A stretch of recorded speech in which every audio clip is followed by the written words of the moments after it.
bulan Muharram. Karena kata Allah Subhanahu wa taala, "Inna iddatash syuhuri 'indallahi 12 syahran fi kitabillah." Ada 12 bulan di sisi Allah Subhanahu wa taala, minha arba'atun hurum. Di antara 12 bulan yang ada itu ada 4 bulan yang mulia, 3 bersambung, 3 berdiri sendiri, 1 berdiri sendiri. 3 yang berturut itu, itulah dia Zulqa'dah, Zulhijjah, Muharram. Kemudian yang 1 berdiri sendiri itu adalah bulan Rajab. Bersyukur kita Bapak Ibu yang dirahmati Allah, beberapa tahun belakangan ini Masjid Agung, ormas-ormas Islam, masjid-masjid yang lain atau perwiritan yang lain sudah mulai mengadakan peringatan malam tahun baru Islam. Kemarin kita buat, Pak ya. Ustaz Azhar saya tengok. Alhamdulillah, setiap tahun kita buat, karena terkadang Bapak Ibu jamaah rahmati Allah, kita ini lebih hebatnya lagi orang Islam kadang memperingati malam tahun baru Masehi ketimbang memperingati malam tahun baru Islam.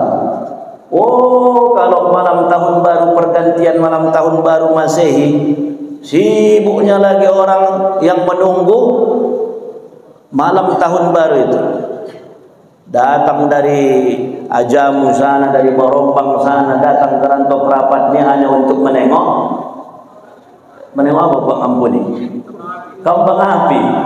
Kalau begitu sampai orang di Simpang 6 tak ada lagi kembang api, pening kepala, ya kan? Artinya begitulah hebatnya. Tapi kalau begitu tahun baru Islam, mau terkadang orang Islam itu sendiri pun tak tahu dia kalau itu tahun baru Islam. Ingatnya dia kalau besok tahun baru Islam karena besok tanggal merah, itu sajalah. Kalau hafalnya lagi bulan-bulan Masehi hebat, tapi begitu ditanya bulan-bulan Hijriyah, inilah yang mau terkadang golap, tak mampu awak menjawabnya terkadang. Ibu lah teslah dulu ibu-ibu. Ibu-ibu lah, mak udah ada yang live ku tengok HP-nya ini. Ibu, bulan 6 dari Hijriah, bulan 6 Masehi, bulan apa itu namanya Bu? Bulan Masehi. Bulan 6 itu bulan Juni. Kalau bulan 7 Hijriah, golap. Bulan Ramadan, bulan keberapa Hijriah itu? Bapak-bapak, Ramadan bulan keberapa itu Pak? 9. Hitung dulu. Bapak-bapak, November bulan keberapa Masehi ini Pak? November 11. Cepat ya kan? Tapi kalau bulan ke-5 Hijriah dapat Ibu? Agak gelap dia kan? Coba ini jangan sampai lebih hafal kita bulan Masehi ketimbang bulan Hijriah. Kalau ibu mau ikut menyanyikannya bagus. Biasa anak-anak kalau tak dinyanyikan begini payah menghafalnya ini memang Pak. Ya. Muharram, Safar, Rabiul Awal, Rabiul Akhir, Jumadil Awal, Jumadil Akhir, Rajab, Sya'ban, Ramadan, Syawal, Zulqa'dah dan Zulhijjah. Itulah nama bulan-bulan Hijriyah. Udah bisa Ibu? Tes sekali lagi ya. Bapak-bapak kalau agak segan yang menyanyi, kinoman tangannya begini-begini, teringat awak tanggal berapa, bulan berapa ya kan? Muharram, Safar, Rabiul, Jumadil Awal, Jumadil, Rajab, Ramadan, Syawal, Zulqa'dah dan Zulhijjah. Itulah nama bulan-bulan Hijriyah.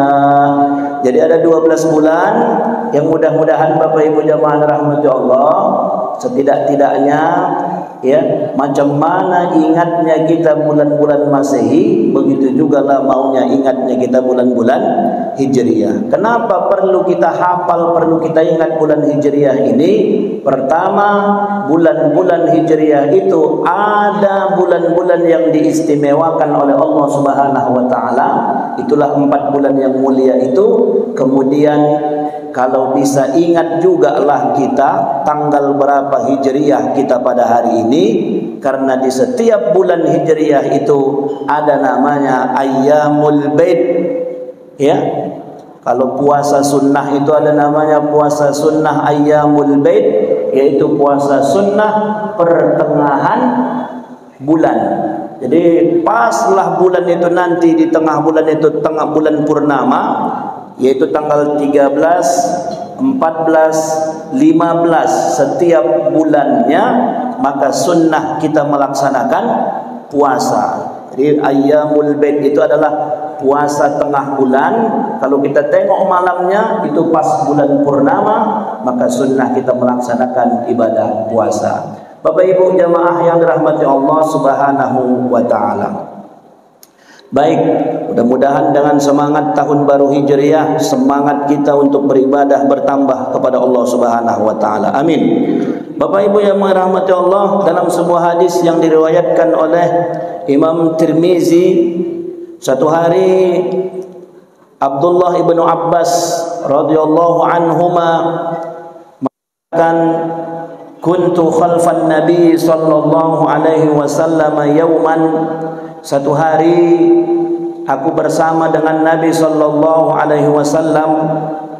Aku berada di belakang Nabi sallallahu alaihi wasallam. Faqala, kemudian Rasulullah sallallahu alaihi wasallam bersabda, ya ghulam, inni uallimuka kalimat.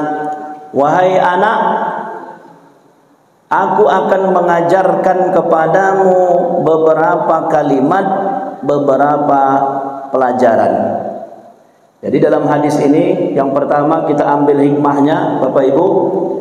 Abdullah ibnu Abbas yang meriwayatkan hadis ini, pada saat dia meriwayatkan hadis ini, umur dia pada saat itu 10 tahun. Berapa umurnya, Bu? 10 tahun. Jadi Abdullah ibnu Abbas ini merupakan saudara sepupu dari Rasul sallallahu alaihi wasallam. Jadi kalau Rasulullah itu ayahnya adalah Abdullah, Abdullah ini ayahnya bernama Abbas. Abbas dengan ayahnya Rasul Abdullah itu abang adik. Jadi kalau ayah awak abang adik, berarti awak sepupu. Ya. Jadi ini adalah sepupu Nabi sallallahu alaihi wasallam, tapi jauh cukup umurnya. Jadi Rasulullah sallallahu alaihi wasallam sudah diangkat menjadi nabi dan rasul, umurnya di atas 40 tahun, sedangkan Abdullah ibnu Abbas waktu bersama Nabi ini umurnya adalah 10 tahun. Kuntu khalfan Nabi sallallahu alaihi wasallam. Aku pada saat itu berada di belakang Nabi sallallahu alaihi wasallam. Diriwayatkan beliau sedang berdua dengan Nabi, sedang mengendarai unta. Jadi Rasulullah di depan, kemudian Abdullah ibnu Abbas di belakang. Inni u'allimuka kalimat.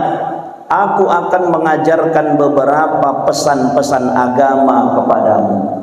Jadi Rasulullah di sini kita lihat Bapak Ibu punya perhatian yang sangat tinggi kepada anak-anak. Padahal kalau dipikir-pikir 10 tahunnya, apalagi diajar-ajar yang 10 tahun ini. Ini juga menjadi pelajaran bagi kita, Bapak Ibu jamaah yang dirahmati Allah Subhanahu wa taala, bahwa pentingnya memberikan pendidikan kepada anak-anak, terutama kita pengurus-pengurus BKM ini, Bapak Ibu. Ya, salah satu yang menjadi masalah di mana-mana di masjid-masjid kita ini kan Pak Sam, termasuk diantaranya adalah masalah anak-anak di mana-mana. Kenapa masalah anak-anak? Karena biasanya anak-anak kita ini begitu nanti biasanya maghrib yang paling ramai ini Bu. Kalau sudah sholat maghrib ramenya lagi bukan tanggung. Tapi di situ pula lah yang jadi cobaan sama kita. Bukannya sholat orang itu terkadang, tapi main-main, ributnya bukan tanggung. Ributnya bukan tanggung. Jadi ada juga sebagian yang mengatakan biar sajalah ribut orang itu di masjid, biar ajalah selagi masih mau orang itu ke masjid, selagi masih ribut masjid itu dengan suara anak-anak, berarti masih bagus itu. Artinya ke depan bakal ada orang-orang yang meneruskan perjuangan masjid itu. Betul, satu sisi betul. Tapi satu sisi Bapak Ibu yang sudah haji dan umroh, kutanyalah dulu. Aku lah 4 tahun aku di Mesir. Nggak pernah ku dengar di masjid waktu di Mesir itu ada anak-anak ribut di masjid. Iya Tuhan. Aku 4 tahun aku di Mesir. Bapak lah yang sudah haji, yang sudah umroh. Kutanyalah dulu bapak sama ibu yang haji dan umroh. Ada bapak tengok anak-anak main-main di masjid? Nah, ada ibu dengar anak-anak ribut di masjid? Nah, ada. Yang ada adalah anak bayi menangis. Oh, kalau itu dengar lagi di depan. Di sini awak sholat di sebelah bagian ibu-ibu perempuan begitu. Allahu Akbar, kata Imam Masjid Nabawi itu ribut lagi. Menangis itu anak-anak itu. Kenapa? Banyak orang-orang Arab tuh umroh bawa anak bayi. Kitanya masih jarang umroh bawa anak-anak. Ya, walaupun ada yang bawa anak-anak udah toke kali itu. Kalau orang tuh yang masih digendong-gendong pun yang banyakan itu, ya, begitu sholat begitu ribut. Tapi kalau anak-anak yang sudah umur 10 tahun, 8 tahun, nggak ada itu yang main-main di masjid itu, tertib. Makanya saya heran, ada yang mengatakan biarkan sajalah, tengok itu di Turki katanya, main-mainnya orang itu di masjid. Main-mainnya itu kapan? Main-mainnya itu bukan di jam sholat, tapi sudah siap orang sholat. Waktu orang tuh nanti ada tahfiz, mau setoran hafalan sama gurunya, sebelum gurunya masuk, di situ loh orang tuh main-main. Kalau itu pula nggak ada masalah itu. Tapi kalau di situlah awak sholat, di situlah orang ribut, nggak akan ada ceritanya ribut anak-anak khusyuk awak sholat. Bisa itu Bu? Nah, cemana lah jalannya ribut anak-anak khusyuk awak sholat. Kalau sudah ribut anak-anak sholat dalam hati awak, oh Tuhan, yang ributlah kau. Udah ada sampai dalam hati awak, ku batalkanlah sholatku ini, ku tamparlah satu-satu ini dalam hati awak, ya kan? Udah ada begitu. Omak-omak dalam hati omak-omak tuh, anak siapa lah ini ya Allah Tuhan. Udah tak sabar lagi Bu, Tuhan tak dibuka ibu tu saja tirainya begini, sangkinkan goramnya. Kenapa bisa ribut anak-anak kita di masjid? Salah satu masalahnya adalah disuruhnya anaknya sholat ke masjid, ayahnya tidak ke masjid. Inilah jadi masalahnya. Ya kan Bu? Begitu nanti mengaji-ngaji di masjid, oh cok, nggak kau dengar udah mengaji-ngaji itu maghrib. Dengarnya, ikut ke masjid kau, usipak kau kan katanya, ya kan? Berangkat anak itu ke masjid, tapi ayahnya masih di rumah. Itulah. Begitu juga lah waktu sholat Jumat, ya kan? Begitu juga lah waktu sholat Jumat. Waduh, ya, serba salah. Nanti BKM mau menegaskan ada hadis Nabi tidak boleh mengatakan hush, diam waktu khatib sedang khutbah, terakhir semuanya diam semua, anak-anak di belakang ribut. Karena nanti kalau ada pengurus yang mengatakan, diam kau, udah bermasalah sholat Jumatnya. Kata Nabi, man qala li sahibihi uskut, siapa yang mengatakan kepada temannya diam, wal imamu yakhtub, sedangkan imam sedang berkhutbah, fala jum'atalah, maka dia tak dapat pahala Jumat.